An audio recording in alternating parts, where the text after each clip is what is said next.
I try to encourage folks to step away from this mindset that living off the land means just hunting and fishing, because that couldn't be farther from the truth.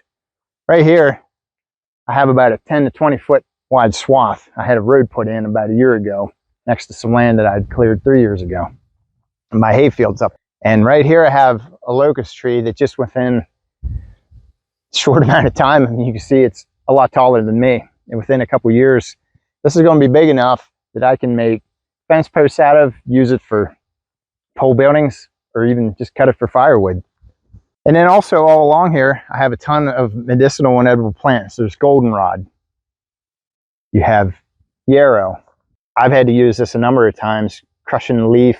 Whenever I've cut myself with my sawmill blade, I wear leather gloves, but even then, those blades are so sharp, even with leather gloves on, I've grabbing the blades, sometimes they'll be springy.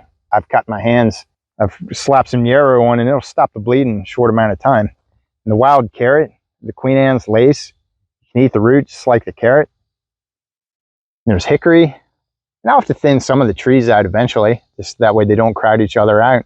And on top of that, this is going to provide protection for the birds. Over there I have my orchard. One of the things that big farms neglect is they get dozens upon dozens, sometimes hundreds of acres of just vast open field, and birds don't want to fly in that. Birds need cover from predators and to build their nests. And so that's why a lot of these farmers end up spraying, because there's no cover for most of the birds that want to go in there. But you can also hunt, because you know what all this thick brush is going to provide? It's going to provide cover for animals. Starting out very thick like this, it'll be the rabbits, and as it progresses, even the deer like to hide out. Living off the land is just that. It's not just killing things.